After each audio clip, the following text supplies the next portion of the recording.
bless you. 2 Kings, the 6th chapter, beginning at the 5th verse. But as one was felling a beam, the axe head fell into the water. And he cried and said, Alas, master, for it was borrowed. And the man of God said, Where fell it? And he showed him the place. And he cut down a stick and cast it in thither. And the iron did swim. Therefore said he, Take it up to thee. And he put out his hand and took it. Alas, master, for it was borrowed. For the few moments that are mine, I'd like to talk to you from the subject matter, give it back. Give it back. Give it back. You can have your seats.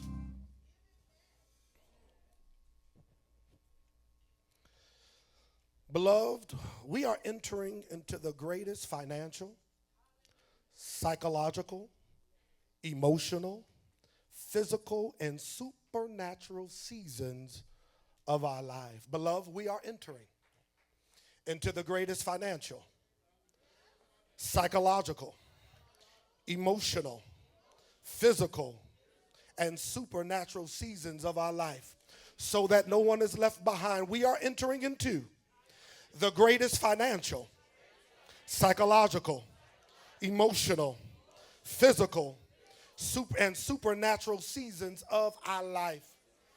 So many of us get caught up in the financial that you have to understand that sometimes it doesn't matter how much money you have. If your head is not in the right space, it doesn't matter how much money is in your bank account. But God is every which making us whole in every area of our life. God is literally positioning his people to dominate and demonstrate. Oh God, I hope we can hear it. God is positioning us to dominate and to demonstrate. In our domination, he is causing us, number one, to dominate our flesh. Oh God, I hope you don't clam up on me now, because it don't make no sense in trying to dominate the things outside of you if we cannot dominate what's inside of us. So many of us, we're tired of playing that fake game. We're tired of being one way in front of people, but going back home only to wrestle with the very hell that we thought we had been delivered from. Because on Sundays, we're able to dress it up. We're able to make it tight. We're able to give a presentation that looks like God, but when we go home, we are going home to a hellish struggle when we're asking God, when will you deliver me? Oh, don't look at me in that tone of voice. We've all got something we've got to be delivered from. We've all got a portion of our flesh that we need God to deliver us from so that it won't take us out. I am no longer interested in trying to dominate things outside of me and not be able to dominate what's inside of me. It's like going to a car wash. When you go through the car wash and clean the outside, but do nothing to the inside. And that's what some of us have looked like in the spirit. We look real polished and we look real clean. Our tires are polished and we look real glistening on the outside, but on the inside it's full of crumbs. It's full of dirt. It's full of last week and yesterday. And you won't let anybody get in your car because it's too dirty for anybody else to ride. This is the time that God is causing us to demonstrate or to dominate our flesh. That's why our apostle has made the clarion call for us to get back to the fundamental things of our faith. Prayer and reading our word and fasting and consecration. Those old school words that many of us, if we aren't careful, will disassociate with our religion. You will think you've made it to graduate courses, forgetting the elementary things of our faith. But beloved, I found out that no matter how high you go in mathematics, you still got to know how to add. And if you get rid of adding and subtracting and the basic fundamentals of the discipline or the academics of math, you will not be able to do high-level mathematical functions. I remember studying calculus in school, in business calculus, and no matter how great I ever got in mathematics, I still had to understand what I learned in kindergarten and in first grade. And I'm concerned that many of us have left the basic fundamentals and the things that God has called us to be because we are a gifted people. And we have to be careful that you don't allow your gift to run you ragged. And you don't allow your gift to put you in a place where you won't be able to stand. That just because you can hit it in all 12 notes, I don't even know, you can do all these things, it does not matter if your inside is not clean. Because God is the only boss that'll fire you and still let you show up for work.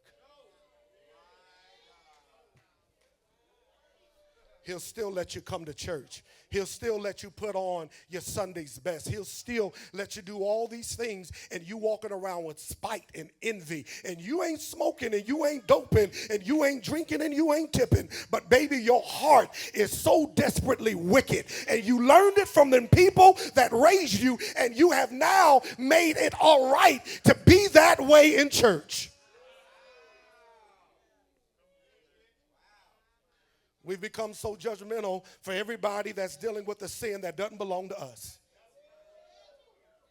Oh, yeah, come on. Many of us, we look at people down our sanctimonious and sanctified nose just because they're not doing or we're not doing what they're doing. But you've got some matters of your heart that God still wants to deal with. But because you've excused it and called it just you feel like it's just okay. You feel like it because your mama used to do it. It's okay. You feel like it because your granddaddy used to do it. It's okay. You think because the people you love and respect do it, you think it's okay, but God says, I'm still God. It trips me out sometimes when I see people deify people that die like they are God. Well, grandmama used to say, and because grandmama dead now, you've made her word equivalent to the word of God. Well, I realize that even grandmama in her dead state could still say some things that were just wrong. So God has called us to dominate. He's calling us to dominate so that we can occupy rather than assimilate to the culture that is meant to distract and dilute who God has called us to be. This culture wants you so much to be like them. I actually saw something on social media the other day, and they said the reason why R&B is not where it used to be is because people have stopped going to church. It blew my mind. They said the reason why R&B is not where it used to be is because the people that grew up in church that became the R&B artists stopped going to church. So that it factor and that thing that used to work, that the enemy was trying to get them over to his side, now the enemy is frustrated because he can't even pluck them out the church anymore because ain't nobody going to church like they used to. Some of us in here right now got a 15-year-old and a 17-year-old that we let stay at home because they didn't feel like coming to church. I wish I would. I don't care if you're an adult living in my house, everything getting up out my house on a Sunday morning going to church. There are no options. You will not be at my house on a Wednesday or a Sunday flicking your toes, eating what you want to eat, watching TV, catching up on what you missed, and I'm sitting here at church. No, we all going to church.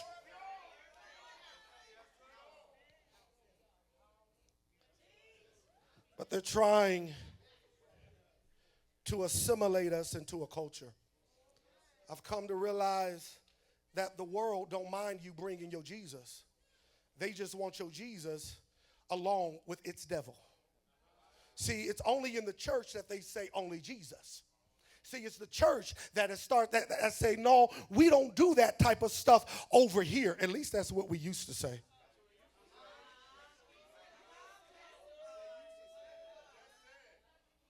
Oh, because the saints still going to concerts on Saturday night now. and they showing up for church on Sunday. And we act like it don't matter and it ain't that serious. But then we throw our hands up at the concert and then come take them same hands and throw them up to God. And we wave our hands in the air. And we wave them like we just don't. But beloved, anything you raise your hands to, you surrender to.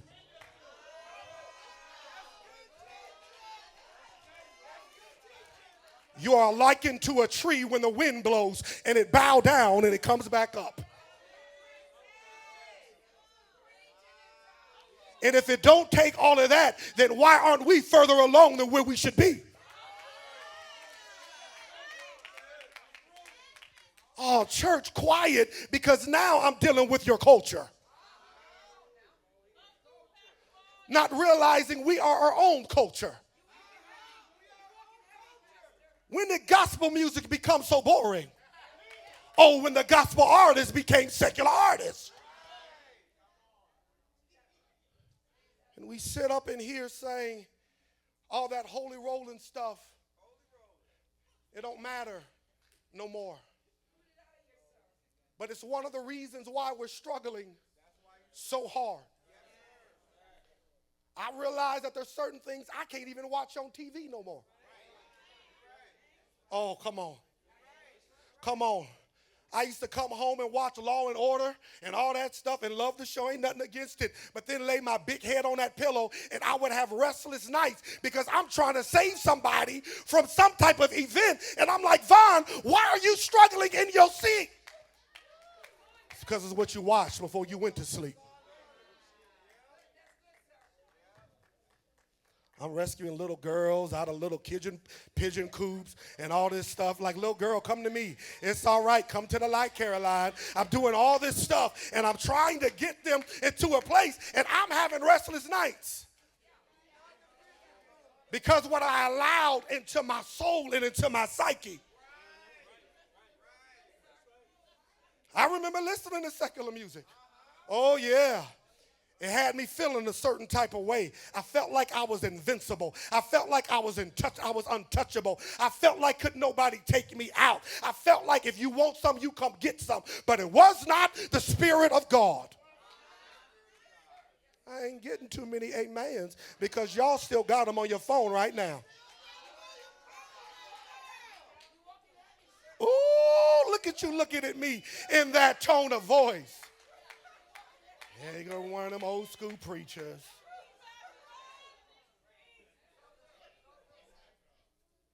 But Daniel said, I won't eat the king's meat. Daniel said, I don't want your diet. Daniel said, you can keep the king's meat and everything else. Try my Jesus and try him now. And won't you see that he'll make me fairer, fatter, and better? My question to you, beloved, is that when was the last time you only tried Jesus? I want to challenge us for the next 30 days of our life, just Jesus. If we can just get Jesus, if we can put Jesus on, if we can read Jesus' word, if we can lay down the secular and pick up as much of the holy that we can pick up, watch and see how your countenance will change. Get back up here. Thought I was in a sanctified church.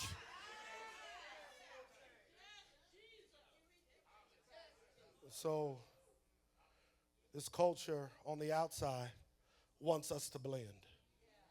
But God is saying, I need you to be distinguished. God is saying, I need you to be separate. God says, I need you to be different. And I've come to understand, especially some Christian folks, we don't like being different. I told my kids they like to dress and do certain things. I said, well, why don't you put this on? Why don't you be the trendsetters? Stop following what the world is doing and put on something that they will follow. And it's amazing. I'm sitting with my daughter. We was riding and spent a little time the other day. We going shopping, and she had on the very shoes I told her 2 years ago to get. It amazes me. Because 2 years ago, it wasn't in style. But now it's in style.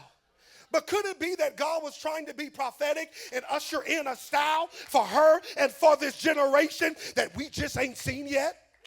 But we're afraid of being trendsetters because we're afraid what everybody else is going to say about us.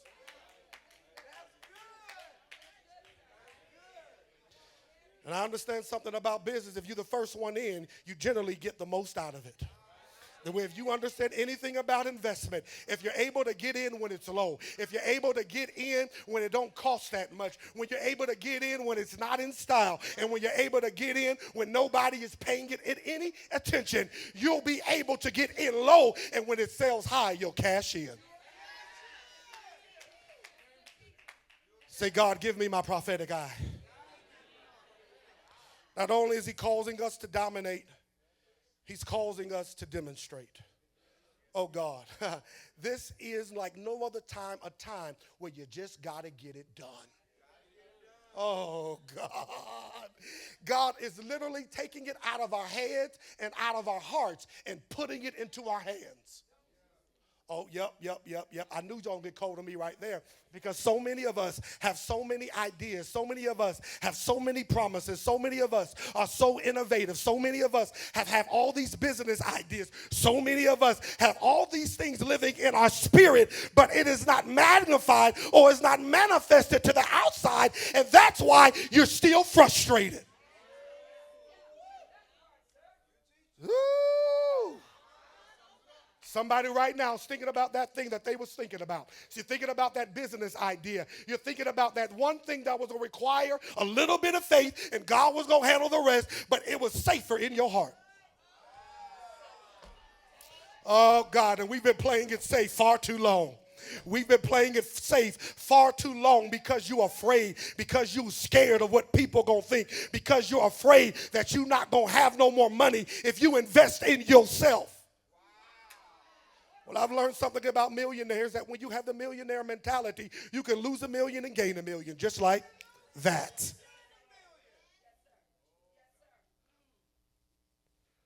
This hour, he is empowering us to get it done. Shout, get it done. The book, get it done. The business plan, get it done. Stop looking at the house and go buy the house, get it done. Stop dating and start deciding on who your mate's gonna be, get it done. Lose the bad attitude, get it done. Stop being late, get it done. Start praying, get it done. Finally forgive people like God forgave you, get it done. Lastly, finally forgive yourself for what you did. Get it done. Some of us are so hard on ourselves that we think we ain't worthy of nothing. But I hear Ephesians 4 in my spirit says, walk worthy now of the vocation with which you've been called. You're waiting for people to make you worthy when God has already made you worthy. You're waiting on people to agree when God has already agreed.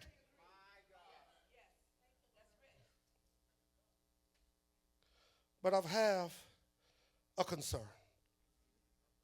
I have a concern that as he's looking for us to dominate and to demonstrate, there's one thing he told me to deal with in your now season so it's not eaten up by your previous season. And we've got to give back what we borrowed. Yeah, I took the air all out of the room because somebody right now just thought about somebody you owed.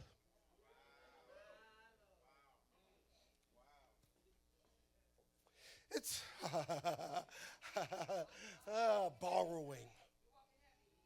Alas, master, it was borrowed. And he said to me, he says, I'm bringing my people into this new place, but their accounts are overdrawn.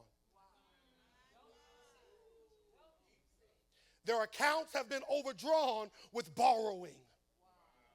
Borrowing in such a way that when the check hit on Friday, it's eaten up because you have all these overdraft fees on your account for the last week and a half. He says it's time to give it back. Now shout, give it back. He says, I'm tired of my people borrowing. I'm tired of my people owing so much that when it does come, we so overdrawn that we don't feel the effects of it. Okay, it's almost like me borrowing from Pastor Murray. Pastor Murray, can I get $200 at the payday? Yeah, bro, I got you. And then I go to Detrick. Detrick, can I get $200? Because you know how we do. We don't ask everybody for everything. We go to multiple people and ask for a little bit. Dedrick, can I borrow $200 until payday? Sure. Let me check with Jerice first, but I'll see. All right. I appreciate it. I appreciate it. I appreciate it. Mother Williams, can I borrow? Baby, I don't know. What's going on?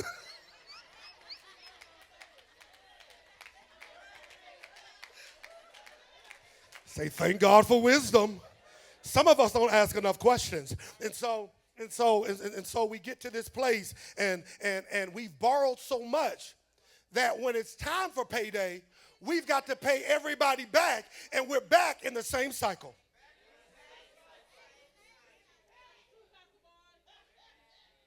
And so you keep on borrowing because you want to make sure you pay back who you owe. But when it's time to enjoy, you have nothing to show for it. Because you've got to pay it back. This is the season that God is requiring us to not just pay it back, but to give it back. And I'm concerned that we're being hounded by our past debt, past sin, past actions that will guilt us from pursuing and having our greater tomorrow. Here in our text, the sons of the prophets tell Elijah that the place they are living is too small, and they ask for permission to go building something for themselves. It's interesting here because it would seem like the sons of the prophets would be better off adding on to what has already been built. It just seems natural. But then I thought about it for my son, and I thought about it for what I did as a child, as a young man, that every man at some point wants his own. Every woman at some point wants to have their own house, even if it's a queen-size bed on some stilts and you got you a TV tray and one TV and some plastic cups. If it's my own, at least it's mine. Oh, God, give us the tenacity to move out of mama's house. The want to. Don't you want your own?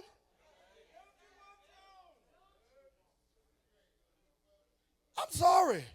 As much as I love being at my father's house when he was living, there was something about going to my own house. It was something going to my own master bedroom and my own master suite and opening up my own bathroom door, going into the place where my shower and my tub was. It was something about going to my side of the sink to be able to look in the mirror and make sure I ain't cut myself too much. And so here in the text, they asked for permission. And they asked for permission to go build. And every honorable son wants to show his father or mother that I can do it too. Listen, there was no prouder moment than when my daddy came to my house. And he looked at my house and said, boy, this is you? And he walked in my house and he went to the bedroom. He said, wow, son. And he went and he began to look at the house. And I didn't say much because I saw my daddy smiling. An honorable son always wants to make mama and daddy proud. But here in our text, the prophets know enough to bring daddy along with them. They are wise enough to bring the prophet along with us. Let me tell some pastors, some budding pastors, and some prophets and some business people, don't you go your next step without making sure your spiritual father or mother go along for the ride. I knew that in this time that when I'm my own man, I'm my own this, I'm my own woman, and I can do it myself. But if you don't take wisdom with you, something's going to happen that when you need wisdom to show up, wisdom won't be there to answer.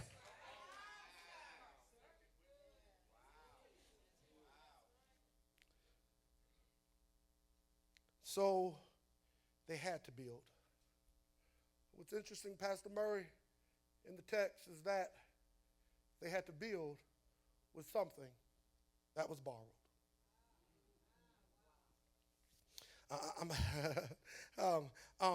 They had to build with something that wasn't theirs. I don't want to get us in the wrong frame of mind. There is sometime an appropriate time to borrow, and they borrowed during this time. But as they begin to do the work, after they had borrowed, they lost what was borrowed. Oh, God. One of the worst feelings, if you are honorable, is putting your word out there that you're going to do something or pay somebody back, but end up in a place where you become unable to perform what was in your heart. It ain't a worse place where you thought you had it, you thought you was going to be able to pay it back, and when the time comes for you to pay it back, you ain't got it. And now there becomes a rift between the lender and the borrower, because sometimes the borrower don't understand why the lender is tripping. Yeah, you ever seen a borrower count the lender's money and wondering why the lender's tripping over the fact that it was just $20?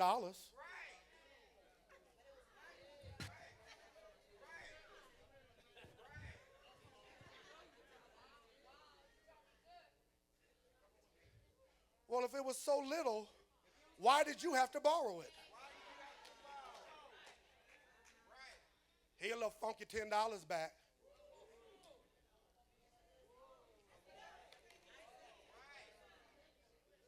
I had a dear brother of mine. I know he doesn't mind me sharing.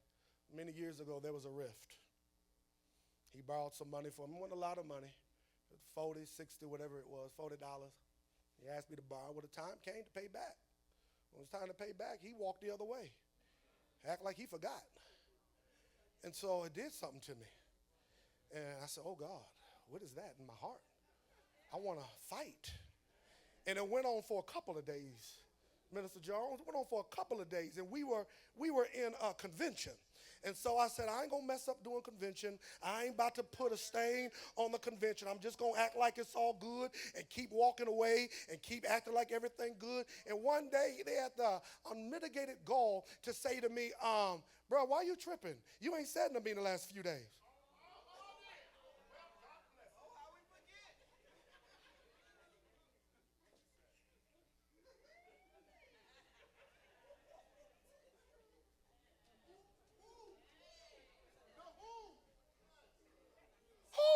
Who? That was for you, Kevin. And I looked at him, I said, what? And I went into a place. I did. I went into a place. And I said, what'd you say? I said, here's your problem.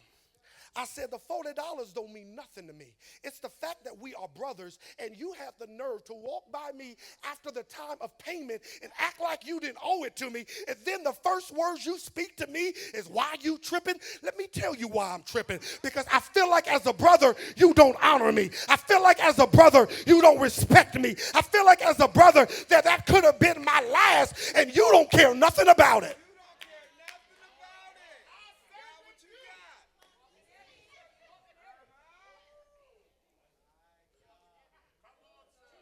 He dropped his head and he said, bro, yeah.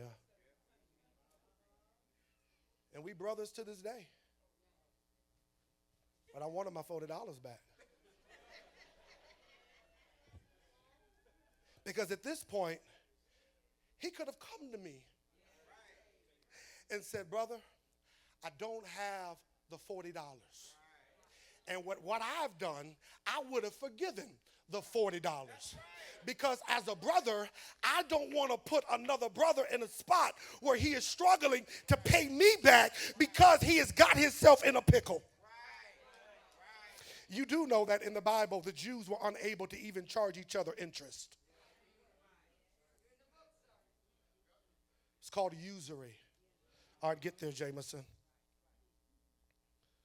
But I want to help us. There's a few things we've got to consider when we borrow. There's a few things we have to consider. Number one, the borrower needs to understand what was borrowed. You've got to understand what was valued. You got to understand its value, its worth, and its purpose. Some of us are borrowing and don't understand the value, the worth, or the purpose of what we are borrowing. And as a result, we are treating it and we are not positioning it into the place and the person or the thing that it was allocated for. You borrowed $200 for your lights, but you went out and bought a steak. I'm sorry, I'm still asking God to work on me. But when you owe me money and you go out to eat, my head starts scratching. I don't know why the back is this part right here. It starts to itching. And I just be like,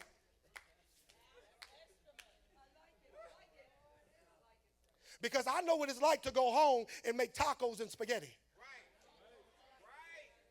Tacos, spaghetti, burritos. Baby, listen, I know how them struggle meals happen. There was a time in my life we ate burritos 3-4 times a week.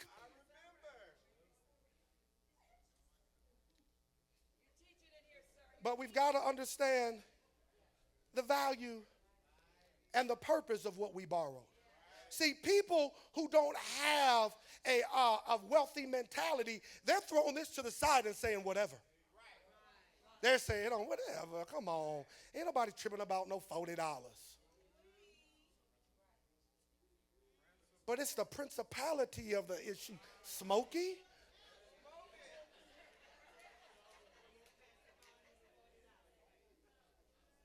It's the principality.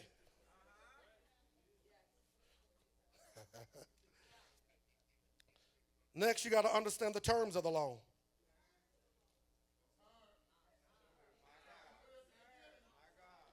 We got to understand the terms of the loan. Some of us get into loans and don't understand the terms because we just want what we want to borrow so badly that we don't understand the terms. And when you don't understand the terms, you end up not honoring the terms, and the thing that you borrowed must now be repossessed. I didn't know what a 29% interest rate was.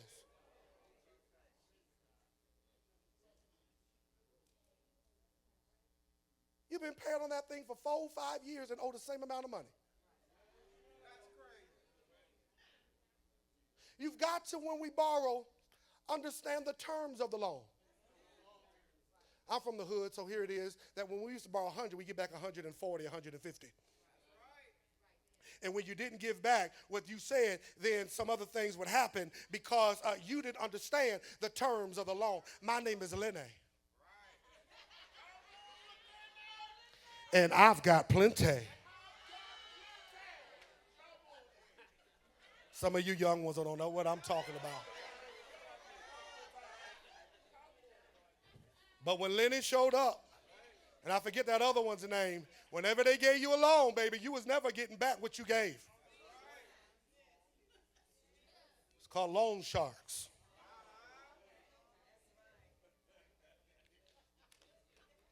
But that's for the borrowers. Let me help the lenders.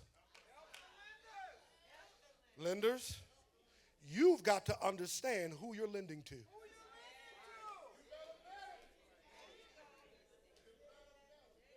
A last master, it was borrowed. You know, some of us are hoping for people to be better, but they've showed you the same thing over and over again. There are some people in my life I don't lend to. And now, watch this.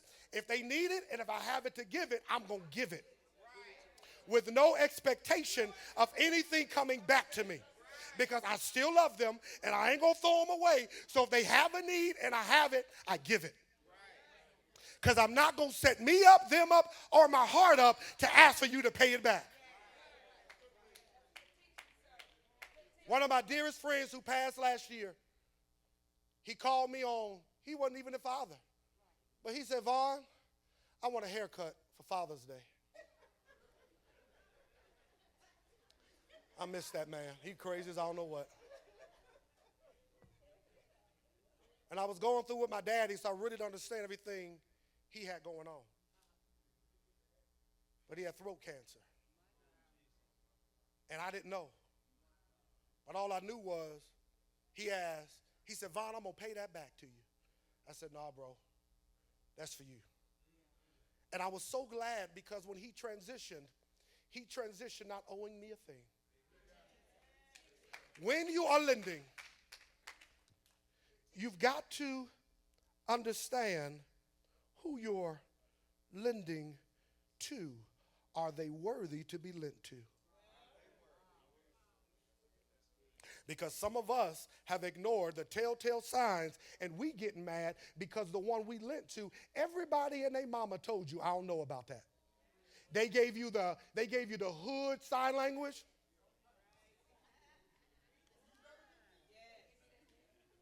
Y'all know what that means. Careful, don't do it.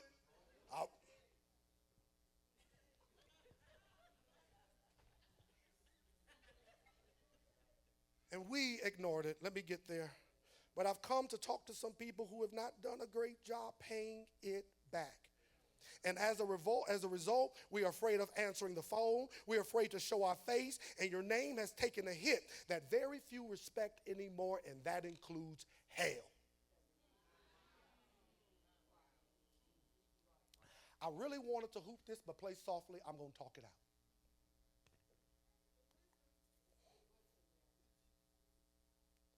The Lord said to tell me in this little Sunday school lesson that this is our season, that we must pay it back.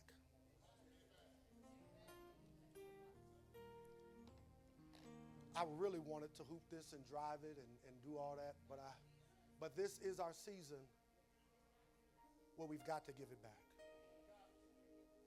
What are you talking about, Pastor Jamison? Some of you thought I was talking about money. But the money is the smallest thing I'm talking about. The thing that we should be paying back, the devil has tried to get us to keep.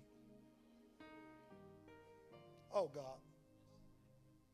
I see it so clearly. So Elijah goes to the tree and he cuts down a branch. And the Bible says that the iron did swim. When they picked up the iron, he gave it back to one of the sons of the prophet. What was so big about that, I don't know if they kept on working or not. But what I do know is that the sons of the prophet had the ability to give it back now. And there are some things in our lives that were borrowed that God says it's time to give it back. It worked for the season in which you needed it for. But he says now is the time to give it back. Some of us have to give back depression. Yeah, quick left. Some of us have to give back low self-esteem. Give back the poverty mindset. Give back the storm. Give back the loneliness. Give back how they hurt you when you were little. Give back how they touched you when you were little.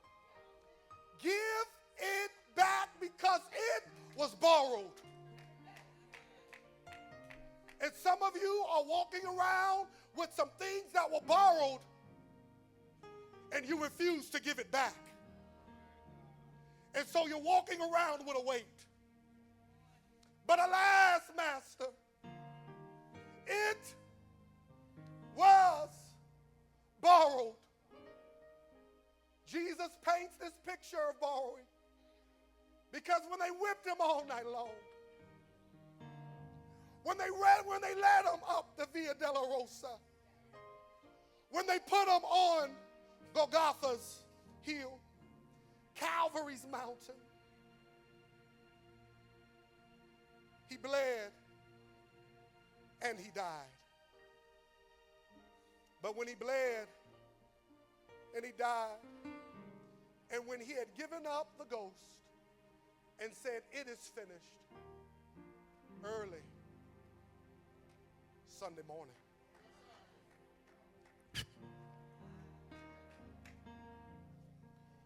the stone rolled away. I said, "Lord, why did the stone need to be rolled away?" Because you show us later that he was able to pass through walls. He says, "I wanted to show them, and I wanted Joseph of Arimathea to know I didn't need it anymore." Because it was a borrowed. And some of us in here today are still in our borrowed tombs. But alas, Master, it was borrowed. The reason why some of us have not stepped into our today is because our yesterday is still giving us hell. But I give you permission today to give your hell hell. All right, I didn't cuss because it's in the book of Joshua, the 10th chapter, when they go to fight for the Gibeonites, and the Gibeonites ask Joshua for some help. Joshua, before we get to verse number 12, where he asked for the sun and the moon to stand still, Joshua, the Bible says that God sent to hell. H-A-I-L. And the hell took care of more of the enemy than Israel's sword did. You've got to learn to give your hell, H-E-L-L, God's hell, H-A-I-L, all hell, the King of glory.